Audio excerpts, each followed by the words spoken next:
During those years, the world was on fire.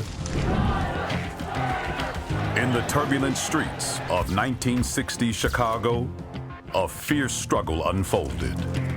They were driving us out. They didn't want us. They're killing us. They literally want to kill us. On one side, the power. The city of Chicago. In effect, the federal government was about to devastate their community. On the other side, the people. It was a perfect storm. Communities were ripe for rebellion. They were a gang that turned into a political organization, the first to do that. They called themselves the Young Lords, led by an 18-year-old Puerto Rican with a lengthy rap sheet, José Cha-Cha Jiménez. When my father left jail, he was ready for a revolution. They took a stand and said no. And that changed American history. The Young Lords of Lincoln Park. Next on Chicago Stories. On May 15th, 1969, a group of teenage gang members were looking for trouble in Chicago's Lincoln Park neighborhood. I remember climbing the fence, and we went into the building. We barricaded ourselves in. They set up people across the building at all of the doors. We broke in and chained the doors and took it over. But the intent of this takeover wasn't criminal. The group, the Young Lords, was there to fight for social justice for the Puerto Rican community. The Young Lords, which later became the Puerto Rican counterpart of the Black Panther Party, was the first Latino youth resistance movement of the 1960s. To understand the Young Lords, you really have to understand the history of Lincoln Park and the history of the neighborhood. Lincoln Park today is a high-class bastion of wealth, luxury, and privilege. One of the most affluent neighborhoods in Illinois. The streets are lined with, multi-million-dollar homes, lots of fancy shops and boutiques. But it wasn't always that way. In the 1940s and early 1950s, Lincoln Park was home to a diverse population of poor people, mainly ethnic whites. Then, Puerto Ricans started arriving. There was widespread poverty and unemployment in Puerto Rico, and many people were coming to the mainland to look for work. We're talking about a third of the people of the island. Before 1946, there were fewer than 500 Puerto Ricans living in Chicago. Over the next decade, that number would jump to more than 30,000. David Rivera arrived at age 5. My family flew into Chicago because I remember as a little tiny kid looking at this big car and looking at all the big buildings as we drove to where we were going. The Riveras landed in an apartment building on Dayton Street in Lincoln Park. And young David quickly found a friend who lived upstairs, named José Cha-Cha Jiménez. We just became friends automatically, two kids. Cha-Cha and I hit it off right away. We were a group of kids, we used to get together in the back alleys and play all kinds of games. Rivera couldn't have known that within a few years, his friend Cha-Cha Jiménez would rise up to become a revolutionary leader. In this 2012 interview, Cha-Cha remembers the Lincoln Park of his childhood. The Lincoln Park neighborhood was an ethnic community. It was a very segregated community. Polish people were Italian people or German people, gypsies, hillbillies, and Puerto Ricans. And so we were the new kids on the block at that time. Lincoln Park is the place where they're introduced to what it means to be an American, and they themselves are engaging in that process. We used to play war a lot. Our heroes were the TV shows, Davy Crockett. Though influenced by mainstream American culture, the boys were surrounded by a growing number of Puerto Ricans who were establishing a sense of their homeland in Lincoln Park. But it hadn't been easy. When Puerto Ricans first arrived, many settled in a near-north slum nicknamed La Clark. Chacha Jiménez's family landed there when he was 4 years old. La Clark was a Skid Row neighborhood with dilapidated buildings and dive bars. The neighborhood was poor and working class, but it was vibrant, and it was home. But they wouldn't live in La Clark for long. The city had essentially decided that this was an eyesore because it was too close to the Gold Coast. Mayor Richard J. Daley was promoting urban renewal, replacing slums with luxury housing. And his crown jewel was in the works. Named for the famous poet, Carl Sandburg Village was heralded by developers as a village within the city. The Carl Sandburg Village, eventually there'll be 1,875 dwelling units in this village. Chacha Jiménez and his family are literally in the path of the wrecking ball. The tight-knit barrio the Jimenezes called home was destroyed almost overnight. The clearance of slum and blight is impressive, and the results are outstanding. Daley's promotional film failed to mention the human cost. More than 900 Puerto Rican families were forced out. Instead of the city welcoming the new immigrants in, what they were doing was to displace them, just push them to another neighborhood. So urban renewal became urban renewal of poor people. Chicago's Puerto Ricans spent the next several years relocating from one neighborhood to the next as bulldozers dug at their heels.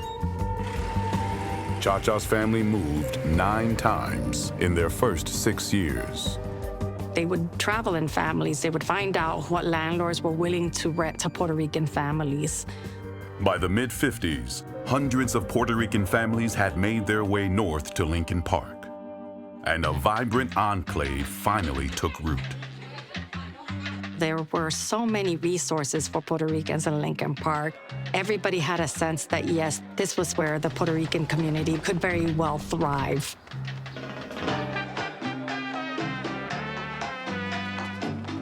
Puerto Ricans would have been playing mambo. They would have flown the Puerto Rican flag. If you walked into my mother's house, you would eat Puerto Rican food. There was a man in the corner of Sheffield and Armitage, and he would make piraguas, snow cones, ice cones, just like they were like from Puerto Rico. There's a broader process of coming to Lincoln Park, being transformed by the kinds of diversity in the neighborhood, and then also contributing to that in terms of the cooking, the food, the music. Puerto Ricans are recreating a sense of home here in the frigid Midwest. They were committed to culture. They were creating the social fabric that allowed them to live their lives as Puerto Ricans within the diaspora. Like many of his peers, Chacha Jiménez was raised by a devout Catholic mother. His daughter says this upbringing influenced his future dreams. He was in Catholic school, 6th, 7th, and 8th grade, and wanted to be a priest. He helped his mother set up the rosary every night. He really thought that his destiny was to be a priest. And on the other hand, you had these pressures of the neighborhood. Some white residents who inhabited the area looked down on their new neighbors. And Puerto Ricans found themselves targets of racial hostility by established white gangs. Although they were U.S. citizens, many viewed them as unwelcome outsiders. There was an enormous amount of resentment against their presence. We were made fun of from the kids because my mother would fix our hair different. We did not know how to speak English. We were quote-unquote spics. That's what they called us back then. Well, we've got a lot of undesirables, troublemaking people here that I think in time will move on. In this audio interview, legendary Chicago writer and broadcaster Studs Terkel captured a white Lincoln Park resident's feelings about Puerto Ricans in the neighborhood. They're like some of the roaches that crawl out of the woodwork, you know. After you exterminate, they're gone. I think that'll happen. Even Jiménez's nickname was born from a racial slight. That's what the white ethnic gangs deridingly called him. Oh, who's this guy? Cha-cha-cha-cha-cha, the cha-cha-cha. And his peers picked up on it, and the name stuck, Cha-cha. From an early age, Cha-cha had no qualms about fighting back when he got picked on. I think being from the street, always fighting for your spot and watching it constantly being taken from you, it develops that fight. You're meeting with folks who see you as the problem, who see Puerto Ricans as responsible for the decay of the neighborhood. And so they're being targeted in many ways, and these kids have to grow up in a way defending themselves. We're getting beat up on the way to school by the white gangs. Sometimes we would even hide sticks and rocks along the way home in case we got chased. It was rough. And so we saw a need to begin our own gang for protection. Around 11 years old, Cha-cha Jiménez and several friends banded together to form a gang. But in those days, it was more of a social club. They called themselves the Young Lords. We not only rebelled, we actually played sports. We played baseball and softball and things like that with other clubs. The Young Lords were only 12, 13, 14 years old. They emerged in 1959 really as a force to solidify the space for Puerto Ricans in Lincoln Park, where you could go, where you couldn't go. This is our territory. This is where we belong. Soon, the Young Lords would see their own lives mirrored on the silver screen. In October of 1961, the Hollywood smash hit West Side Story debuted in theaters across the country. West Side Story captures the battles between a Puerto Rican and white ethnic gangs. And even though the film trafficked in Puerto Rican stereotypes, it gave them a profound sense of pride that their story was worthy of being told. The Young Lords modeled themselves after their on-screen counterparts, the Sharks. Okay, fair fight. Wait a minute. The commander say yes or no. And that's where we got our black and purple colors. It made us proud. They did a good job in making all those white people look Puerto Rican. We didn't know it back then. Later on, we found out. But for the Young Lords, there was no Hollywood ending. The animosity and racial bias toward Puerto Ricans extended into law enforcement, who regularly targeted them for harassment and worse. Puerto Ricans experienced humiliation and indignity at the hands of the police. The police was always harassing young people, stopping them in the streets, frisking them, beating them up. You know, everybody that's dark or Puerto Rican or Latino is not a criminal, and that's how we were treated. I remember being handcuffed for sitting on the fire hydrant, and they were pulling laws that were in effect 100 years and never used, like spitting on the sidewalk. By their mid-teens, the Young Lords were sinking deeper into gang life. They stole cars, they got into fights, they tagged walls, they did things that we associate with gang activities. Beginning in the summer of 1963, Cha-cha Jiménez was in and out of jail for charges ranging from petty theft to aggravated assault. Cha-cha was a little more aggressive. He didn't care if he had a knife in his hand, he would use it, you know. While Cha-Cha and his teen gang acted out in the streets, many older Puerto Ricans pushed within the system for inclusion and acceptance. In 1966, their efforts finally paid off. The city's first Puerto Rican Day Parade, known as El Dia de San Juan, was held downtown on June 12th. This was the very first time that the city was recognizing or acknowledging the Puerto Rican population in Chicago. The Puerto Rican community had made it. So everybody was out celebrating. It felt like you were wanted. To have people that look like you and talk like you, and the food and just the decorations, it was beautiful. But the good feelings were short-lived. A few hours after the parade, in response to a call about a fight, Chicago police shot a 20-year-old unarmed Puerto Rican man named Arcelis Cruz. And the day of celebration took a violent turn. I remember someone coming over to where we were at saying that a Puerto Rican boy had gotten shot in the back by a cop. When Arcelis Cruz was shot, it was just like a trigger that began the whole rebellion of the youth. People started throwing rocks and bricks at the cops, starting fires. The fire trucks will come, they'll set the fire trucks on fire. And that was unstoppable because, it was all bottled up for years. The Division Street riots marked the largest rebellion ever attributed to the Puerto Rican population. We saw 3 days and 3 nights of people protesting, rioting, burning buildings and businesses in that neighborhood. Many young lords took part in the uprising.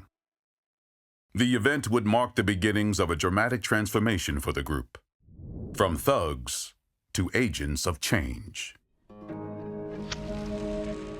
By 1968, Cha-Cha's illegal activities had grown to include drug use. At 19 years old, he was tried as an adult and sentenced to 60 days in solitary confinement in Cook County Jail on charges of drug possession. I'm in a cell by myself. I'm on the 3rd level. It's an old Civil War cell. The catwalk is made out of wood. There's rats running around. To pass the time, Cha-Cha began to read books about civil rights activists, including Malcolm X and Martin Luther King. And those books awakened a political consciousness in him. But that was only the beginning. I must say that while... And then came the news on April 4th, 1968.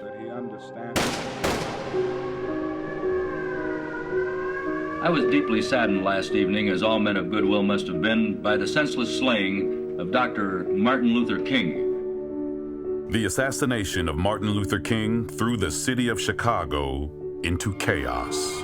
15 police units held back 1,000 rioters while firemen fought the blazes. People are arrested and funneled into the prison. Cha-Cha watched as the protesters, mostly poor blacks, were hauled in en masse. And groups of undocumented Mexican workers who had been rounded up in raids followed. He sees that these migrants are being harassed and abused. They didn't speak English, and he translated for them. Witnessing the struggle of oppressed people firsthand lit a fire in Cha-Cha. And all those things were kind of contributing to my enlightenment. And then I started hearing on the news, we had a loudspeaker with a radio on. We had a loudspeaker with a radio on. And so I was hearing about the Black Panther Party. It was fascinating because to me, they were like an army. And, there were no Latino role models. And I felt, this is what we need to do in the Puerto Rican community. When my father left jail, he was ready for a revolution. When Cha-Cha Jiménez returned to his Lincoln Park neighborhood, he learned his parents' rent had been doubled, and they faced the bleak prospect of losing their home yet again. And all of a sudden, the city of Chicago decides that they need that area. It's prime real estate. It's 15 minutes from the Loop downtown. The city had big plans for Lincoln Park, and it did not include Puerto Ricans. Mayor Richard J. Daley was, once again, promoting urban renewal, intent on evicting the poor and people of color from their neighborhood. I had just come out of jail and I had seen the changes in 2 months. I mean, you could, see people get their possessions thrown out on the street. That really is the story of the Puerto Rican community, the diaspora here in Chicago. Just when we start setting in roots, we just get upended over and over and over again. But this time, Puerto Ricans were not going without a fight. We didn't have any role models. We just had to fend for ourselves. Our parents were being discriminated, but they were quiet and silent. And we had grown up here. And so we knew we had rights, and we were trying to defend our rights. A chance meeting with neighborhood activist Pat Devine introduced Cha-Cha to community organizing. Cha-Cha introduced himself and said, "Well, what are you guys doing?" And I said, "We're making signs. Tomorrow night there's an important meeting." A large section of the Puerto Rican population is scheduled to be removed. I said, "I'm here to inform people about what's going on." So here's this young white woman from Aurora, Illinois, and Cha-Cha's like, "Who are you telling me, about what's happening in our neighborhood?" But it was a turning point. Something clicked. And so he suddenly puts his whole life into a new context, right? A new political context. Cha-Cha Jiménez felt compelled to action, but he knew he couldn't do it alone. And so the 19-year-old turned to his gang, the Young Lords, imploring them to cease the street fights and crime and take up the mantle of a greater cause. He hits the local dive bar where he knows that members of the Young Lords will be hanging out. He started talking about what we're going to do. We're not going to fight gangs anymore. They are people like us. They're here because they're oppressed too. They're poor too.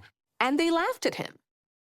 When they saw me, they go, "Oh, here he comes again. Here comes that crazy nut trying to talk to us." I mean, I became obsessed with trying to fight against urban renewal. But I wasn't having too much progress. In fact, half of the Young Lords quit. They didn't want anything to do with me anymore. But Cha-Cha Jiménez wouldn't back down. Before long, he won over David Rivera and others, like Tony Baez. Yeah, he was the kind of leader that inspired the people around him. Everybody looked up to Cha-Cha. And 20-year-old Omar Lopez. He was soft-spoken, but very persuasive. He's like a pit bull. When there's an idea, he will pursue it. Unlike most of the other Young Lords, Lopez is Mexican. The issues were almost like universal. If you had to talk about health, if you talked about housing, it's something that affected all Mexicans, Puerto Ricans.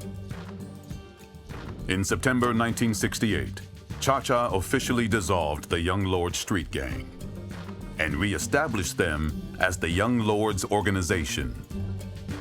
What's so unique is that they were a gang that turned into a political organization, the first to do that. Cha-Cha declared the Young Lords to be a socialist organization whose purpose was to stand up for human rights, fair housing, and an end to police brutality for all Puerto Ricans and oppressed groups, as well as self-determination for the people of Puerto Rico, an idea reflected in their new slogan. Tengo Puerto Rico en mi corazón. I have Puerto Rico in my heart. No matter where we were at, we were Puerto Ricans, and we were going to fight for that right. Cha-Cha was inspired by Fred Hampton, the charismatic leader of the Black Panther Party. We've said all power to the people. All the power is manifested in the people. We don't have any people whose lives we believe that should be thrown away. Cha-Cha begins to talk about the Young Lords as the Puerto Rican counterpart of the Black Panther Party. In this process of transformation, the Young Lords do not have to reinvent the wheel. Cha-Cha adopted the Panthers' tight organizational structure and militant style. They needed affordable housing. They needed health care for everyone. They needed food in the bellies of the babies. They needed daycare so the women could go to work. They needed to know that when they went to work and came home, they still had their home. For a group of gang members who were mostly teenage dropouts and criminals, these seemed like lofty goals. Cha-Cha was having problems convincing all of the membership that the way we need to go is becoming a politically active organization. A tragic event would change their minds. On the night of May 4th, 1969, several young lords, including 22-year-old Manuel Ramos, were celebrating a birthday in Chicago's Bridgeport neighborhood on the city's south side. Manuel Ramos was a father, he was a brother, he was a friend. As people described him, soft-spoken, just a really good guy. There are differing narratives of what exactly happened. There was a confrontation outside the party between Ramos and a white man. Witnesses said the man did not identify himself as off-duty Chicago police officer James Lamb. Police officer Lamb opens fire. Lamb shot Ramos in the face. He was pronounced dead later that night. It really is a painful story for a lot of people because he was beloved and they had been friends for many years. The young lords were outraged and wanted justice. But Officer Lamb claimed he was acting in self-defense and was never charged. I think my first reaction was, let's do something about Manuel's death. You know, they can't get away with this. Instead of resorting to street justice, the young lords organized a rally to honor their fallen friend. All the membership came out dressed in black with a purple berets, and I think that the image that was projected right there to the community was unity. But it wasn't just the young lords that showed up. Ramos's death at the hands of a white officer had caught the attention of the Black Panthers and other like-minded activist groups. More than 2,000 Latinos, blacks, and whites marched together to Ramos's wake. They brought people together from different gangs, elders in the community. Black mothers and Puerto Rican mothers and Mexican mothers descended on that neighborhood and understood their common cause. This mass gathering of ordinary people of color in solidarity against police violence became a pivotal moment in civil rights history. So important, it was memorialized in the 2021 Academy Award-winning movie, Judas and the Black Messiah. Well, guess what? America's on fire right now. Depicting the young lords and the Black Panthers standing together. In the wake of the tragedy, Cha-Cha formed an unshakable bond with Fred Hampton. Black Panther Party, a lot of people say we're violent. We're a self-defense organization that believes that the people should be educated to what's going on. My dad and Fred Hampton were like brothers, and I think they really inspired each other because of their shared causes and their shared struggles. Hampton invited the Young Lords to form a multiracial alliance with the Black Panthers and the Young Patriots, a group of impoverished white Appalachians led by 20-year-old William Fesperman. Together, they called themselves the Rainbow Coalition. Well, I think it speaks to the brilliance of Fred Hampton and Cha-Cha Jiménez that they saw the importance of coalition building, and coming together around the murder of Manuel Ramos was also a way for the Black Panther Party to see the Young Lords as comrades, as people in the struggle with them. If they were going to build this movement, they needed to work with each other. That's the power of the Rainbow Coalition. This multiracial organization was a first of its kind. a remarkable feat considering the youth of its leadership. Most of them were teenagers and young men. I think for all of them to be kicked out of their homes and see people close to you being murdered in front of you. My father, in his words, he said, "How could you not fight?"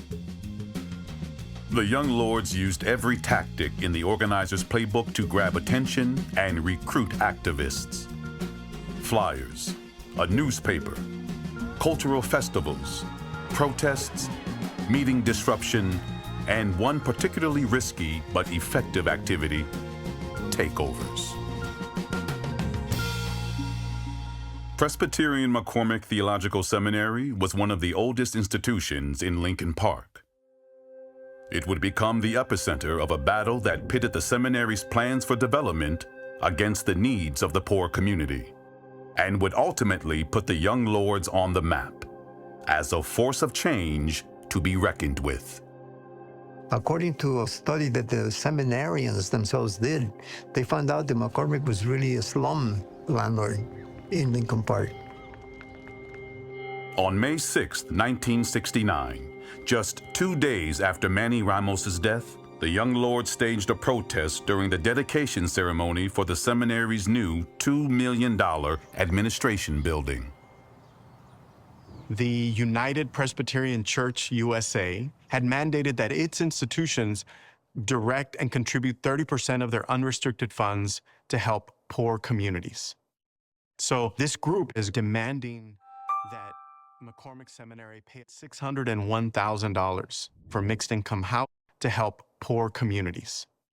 So this group is demanding that McCormick Seminary pay $601,000 for mixed income housing, for a Puerto Rican legal aid office, for a medical clinic, for resources for the Lincoln Park community. So it was quite a calling on the church to act on who they say they are. But the institution rejected every request. It was time for the young lords to take dramatic action. We said, you know what, we can take this building over. They said, we just go in and occupy it until they decide whether or not they're going to help us with housing. And they did. It was the seminary students that provided Chacha Jiménez and the young lords with the layout of the building. They gave them advice for when to execute the occupation, who would be in the building. At midnight on May 15, 1969, the young lords stormed the building and chained the doors. They set up people across the building at all of the doors, all of the openings, making sure they knew who was coming in and out. They were there to send a message to McCormick Seminary. The next morning, the young lords unfurled a banner declaring the occupied site the Manuel Ramos Memorial Building. Over the next few days and nights, more than 200 community members and activists showed up in support of the young lords. But seminary leaders were not interested in negotiating. We will seek a court order compelling those occupying the stone building to remove themselves forthwith. We heard that they were going to attack and take us out of there by force. So we all moved into the library. The seminarians said, you know, the library really holds a very valuable collection of antique biblical documents and books. The young lords barricaded themselves in the library among priceless antiquities and forced their hand. So we told them, if, okay, you know, you bring in the police, we don't know what's going to happen in the library. The tactic worked. On day 5, the seminary relented and agreed to give the young lords the $601,000 for low-income housing in Lincoln Park, plus $75,000 for cultural programs, health care, and a legal aid office. This is not just the young lords saying, here's everything that's wrong with urban renewal. It was the young lords and their coalition stepping up and saying, here are the things that are wrong, and these are our solutions. Now it went to the next level of seeing where community needs were not being met. Children going to school hungry, parents not having a place for their kids to be safe while they were at work, a lack of health resources. And the group started trying to meet those needs as best they could. Flush with seed money, the Young Lords needed a base of operations for their programs. So they looked to another Lincoln Park religious institution, the Armitage Avenue Methodist Church. Its pastor, Bruce Johnson, was a progressive church leader. Bruce believed that the modern church needed to carry out the principles of the gospel: feed the hungry, clothe the naked, provide housing. Cha-Cha asked Johnson if the Young Lords could use the church to set up free social services for the neighborhood. Johnson supported the idea, as did many of his congregants. But the church's conservative Cuban members were not interested in communist ideology, and talks broke down. One of our heroes was Che Guevara. And these were Cubans that fled Fidel Castro. So there was no harmony between us, from the beginning. Emboldened by the success of the Seminary takeover and the revolutionary spirit of the times, on June 11th, 1969, the Young Lords marched into the church and announced a takeover. This time, they were armed, prepared for battle with police. I said there's going to be a bloodbath. There was weapons there. There's going to be a bloodbath. And so Reverend Bruce Johnson decided to tell the police that he had given us permission to be there. We do not consider it a youth gang. We consider it a viable community organization. And as such, all community organizations with concern for the community at heart seeks to organize the rest of the community around itself. Did you ask the pastor of the church if you could use his church for this purpose? We've talked. The pastor of the church is really in favor of us. He's a sympathizer. It's just the board members that are not really, half of the board members are not really for us. He helped us tremendously by not throwing us out of the church and actually standing behind us. Are you planning on taking over other organizations in this area? Only when they need to be. With a new ally in Pastor Johnson, the Young Lords set up community services at the newly renamed People's Church. They had a huge banner at the front of the church that says La Iglesia de la Gente, the church of the people. And they organized and they used every space of that church to create a health clinic, a daycare center, and a food pantry. The free healthcare clinic was a very radical project that had a lot of momentum more broadly through the movement, the push for community health clinics, not only here in Chicago, but throughout the country. The idea of the breakfast program is really something that the Young Lords borrow from the Black Panthers, okay? Because they were like the model. You've already been feeding some children here. How many have been showing up? We've been feeding an average of 45 to 50 children each morning. Carmen Flores Rance was 15 when she started volunteering with the Young Lords breakfast program. I would try to go there every day. Whatever I could do, I would help. The tables were full. They weren't serving breakfast in the public schools. These kids would go to school hungry. So when the word got out, the kids would go over there, eat, and go to school. It was made with love. And everybody chipped in. Everybody helped out. And they began the child care center, which was urgently needed.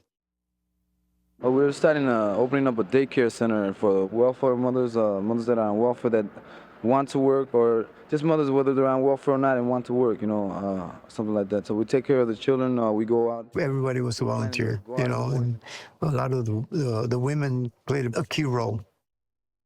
Rather than waiting on city government or the city of Chicago or the federal government or some other outside entity to bring about public health resources, the Young Lords did it themselves. This is, I think, the magic of the summer of '69. Throughout that summer, the Young Lords expanded their outreach and found favor in the community. but still couldn't escape their criminal pasts. By the fall, Cha-Cha was in jail again, this time for bond jumping. While there, news came that would shock the Young Lords organization to its core.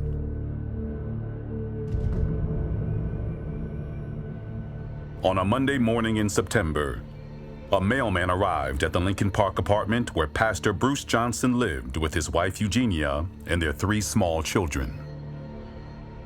The children were found in the morning by the mailman, wandering right around the door, crying and covered in blood. Reverend Bruce Johnson was stabbed 17 times, and their 2 little children opened the door for the mailman and told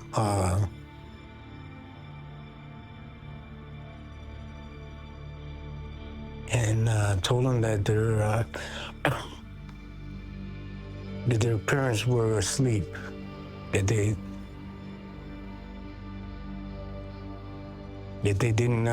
couldn't get up. 30-year-old Bruce and 31-year-old Eugenia Johnson had each been stabbed more than a dozen times. He was such a gentle person, and so was his wife. There was a lot of rage involved in it. It was really brutal. Whoever did it was very angry at them.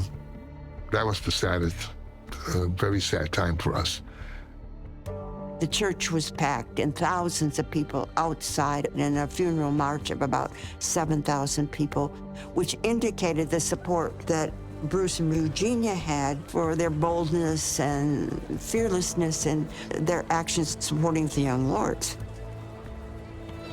This remains a case that the perpetrators have never been brought to justice. I think, at least in part, it was a sense of folks in the neighborhood that saw the Reverend Bruce and Ginny Johnson as traitors, as people that took the side of the Puerto Ricans and the Mexicans and African Americans in the neighborhood over white Americans. As they grieved, many Young Lords feared they'd be next, at the hands of unknown enemies, or even their own government. As soon as the Young Lords became politicized, they became the object of police repression and of the FBI. The FBI's counterintelligence program, a covert campaign to infiltrate and squash groups deemed subversive, targeted both the Black Panthers and the Young Lords. The fact that they were able to ally with the Black Panthers, with the Young Patriots, to create this massive force of resistance is really important. It's what was the biggest threat to state power structures, to the forces that ultimately tried to really erase this history and to undermine the movement. The FBI, the CIA, the COINTELPRO, Interpol, at one point they all were involved in trying to bring us down. It was a 24-hour-a-day surveillance. The FBI's counterintelligence tactics were abusive and growing increasingly aggressive towards activist groups. And Fred Hampton, the Rainbow Coalition founder and Black Panther leader, was right in the agency's crosshairs. In the early morning hours of December 4th, 1969, heavily armed police stormed Hampton's Chicago apartment and sprayed at least 90 bullets from submachine guns. Officers falsely claimed they were ambushed by the Black Panthers when executing a search warrant. 21-year-old Hampton was shot at point-blank range, along with 22-year-old Black Panther Mark Clark. Good afternoon. The 20-year-old chairman of the Illinois Black Panther Party, Fred Hampton, was shot and killed in a pre-dawn shootout with state's attorneys. The brutal assassination had a chilling effect on the Young Lords. The first thing that came to my mind is, where's Cha-Cha? When they killed Fred, it became like more real. They're killing us. And they want to kill us. They literally want to kill us. if they did it to Fred Hampton and a black movement that was stronger than the Puerto Rican movement, they could easily get rid of Chacha. Government forces weren't the only possible threat to Chacha's life. He had struggled with addiction for years, and in the summer of 1970, was hooked on heroin. He wasn't the only one. Chacha did struggle with addiction, as well as I, and a few others, which was very, very, very, very sad thing to see. Chacha would continue to wrestle with drug addiction before finally getting clean. But the ravages of drug use took their toll on more than his body. Chacha's battle with heroin addiction, it undermined the movement. For those that had built up this figure as being the leader and the representative of a movement, it kind of alienated a lot of people. Just 2 years after the Young Lord's inception, things had begun to fall apart. By late 1970, police harassment had reached a crescendo. Chacha had 18 pending cases against him. Charges included inciting mob action, disorderly conduct, and petty theft. After he stole $23 in lumber from an urban renewal site, police issued a warrant for his arrest. We knew that the cases that he had pending, if he had shown up for court, he would have been doing a lot of time. Chacha resigned as chairman of the organization and went underground. He lived off the grid on a farm in Wisconsin. And without their leader, the Young Lords drifted apart. Our programs had really suffered. So internally, the organization was crumbling. One of the things that held the Young Lords back was their own gang roots. So while it's important that we credit the Young Lords for the remarkable things that they did, they also had limitations that shaped what they were able to accomplish. After nearly 2 years in hiding, Chacha knew it was time to go home, to surrender. Chacha came and said, look, I don't want to deal with this anymore, and I need to turn myself in, and can you take me to Chicago? And I said, oh, God, Chacha, I don't want to do that. I want to turn you in. He says, no, I want to do this right. Chacha returned to Chicago in December 1972. He beat the trumped-up charges, but received the maximum sentence for petty theft for the lumber: 1 year at Cook County Jail. Upon release, Chacha returned to Lincoln Park and discovered the relentless pace of urban renewal had turned over the neighborhood. Little trace remained that a vibrant Puerto Rican community had ever been there. They were right. They were going to be displaced from Lincoln Park by wealthy residents, and the lakeside was going to be turned into a predominantly white, wealthy space. But Chacha Jiménez still had the fight in him. Rather than using guerrilla tactics, this time he took a different approach. In 1974, he announced a run for alderman of the 46th Ward in Chicago's Uptown neighborhood, another area where Latinos were being displaced. The campaign marked a new form of activism for Chicago's Young Lords.